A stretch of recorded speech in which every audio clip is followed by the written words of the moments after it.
of us have a chronic disorder such as high blood pressure or autoimmune disease. Rates of anxiety, depression, PTSD, and addiction are skyrocketing. Why? The roots of these issues and more can often be traced to trauma, adverse childhood experiences, chronic stress, and ultimately, nervous system dysregulation. Meet your autonomic nervous system. Let's call it ANS. ANS takes care of a lot of your automatic functions, like your heartbeat, digestion, and body temperature. ANS also manages your survival and stress response, working to keep you alive when your life is in danger. ANS functions as our built-in detection system, constantly scanning our environment for cues of safety and cues of danger. As ANS scans the environment, it has three general responses or states. Safe. You feel calm, relaxed, and connected to those around you. Mobilized. When ANS detects danger, it sends a command and your heart rate and breathing increase, adrenaline and cortisol are released, and blood rushes to your muscles so you can handle the threat. This is our fight-flight response. Immobilized. When ANS detects that the danger is so great that you can't fight or run, it shuts you down. In this state, our heart rate, blood pressure, and body temperature decrease, and pain-numbing endorphins are released. ANS does all of this automatically without us thinking about it. ANS doesn't just use these states for survival, it uses them to navigate through the world each day. When ANS functions well, it moves fluidly from one state to another, 1 minute mobilized and ready for action, and the next resting and recovering. ANS will often blend states together. When we play, ANS combines the mobilized and safe states, and when we are intimate with loved ones, it combines immobilized and safe states. When ANS can stay flexible and fluid like this, it helps us manage and become resilient to stress and negative events. We're able to bounce back and move on. Unfortunately, when we experience trauma and chronic stress, it can keep ANS from functioning in a healthy, regulated, and resilient way, and can keep us stuck in states of survival. A friendly get-together can become frightening. A simple meeting at work can become threatening. For those with a history of trauma and chronic stress, the ANS detection system often becomes faulty, constantly signaling danger even when we are safe. It's like ANS is an alarm system, constantly signaling fire even when there's no smoke and no flames. Consistently living in these survival states can be debilitating, and we often develop adaptive strategies like using drugs, alcohol, food, work, or sex in an attempt to bring regulation and temporary relief. Understanding how trauma impacts us is critically important. There is a whole spectrum of experiences that can be traumatizing and adversely impact ANS, like accidents, assaults, and natural disasters, which are often called shock traumas. There is also developmental or relational trauma, when we experience chronic adversity, abuse, neglect, and lack of safety while growing up. Many other experiences can be traumatizing, including chronic stress, medical procedures, and adverse community environments like poverty, discrimination, and violence. Additionally, new research in epigenetics shows us that trauma can get passed down genetically at least 3 generations. In the past, we've thought about trauma as events that happen to us.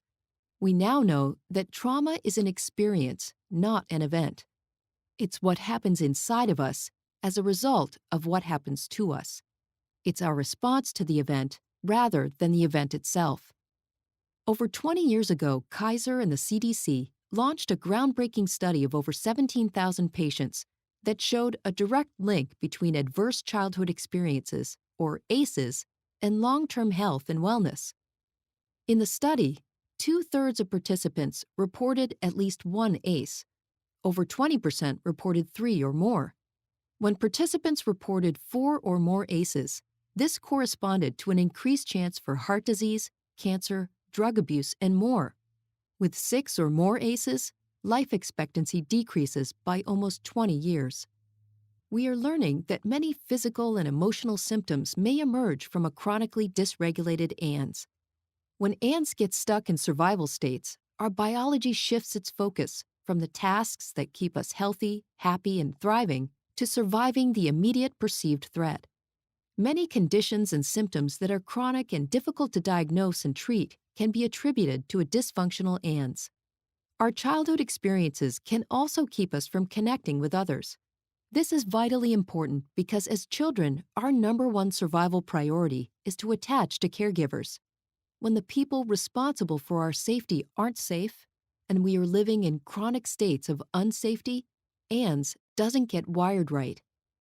The part of ANS that judges what is safe and what is not becomes faulty. If intimacy and connection were unsafe as a child, as adults, we'll often unconsciously reject attempts from friends and partners to connect. Even though intimacy and connection is what we want, ANS feels it's unsafe and won't allow it. Trauma compromises our ability to engage with others, replacing the need for connection with the need for protection. When there has been trauma, ANS can no longer differentiate between our unsafe past and our now safe present. ANS can't turn off the need to protect, even though we are now safe. So what can we do when ANS becomes dysregulated? How do we recover from trauma and develop a healthy, regulated, resilient nervous system? Fortunately, we can retrain ANS to feel safe again. This is best done with the help of others. Each one of us has an ANS, and our ANS is constantly communicating with and attuning to the states of others. We autonomically mirror the states of those around us. This is called co-regulating. We see it in herd behavior. If one animal senses danger, the entire group becomes more alert, increasing their chances of survival. We're exactly the same. When we're with others who are stressed, angry, or depressed, it makes us feel worse. When we're with others who are calm and happy, it makes us feel better. Connecting with others who are safe, attuned, and present is the best way to restore a healthy ANS. For those struggling to recover from the impacts of trauma, there is an emerging field of innovative clinical therapies that have been developed to reestablish safety and regulation to ANS. We're also learning that many of the activities we intuitively know make us feel better, like spending time in nature, practicing yoga, dancing, helping others, and more, can help ANS become more regulated and resilient. Healing from trauma and finding release from being stuck living in survival states comes as ANS becomes regulated, increases its capacity for resilience, and regains its flexibility. It's not about being calm all the time or mobilized all the time. It's about having a flexible and resilient nervous system that can accurately assess safety and danger and responds appropriately. We're truly resilient when we can fluidly move from one state to another.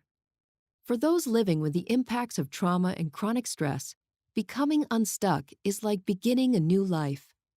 For the rest of us, understanding how our nervous system states guide our behavior can help us become happier, healthier, and more empathetic human beings. Collectively, we have an epidemic of social issues that are rooted in trauma. If we can do the work to heal past traumas and build healthy, regulated nervous systems as individuals, families, and communities, we can end the cycles that continue to reinforce our greatest challenges and create a safer, vibrant, and more connected world.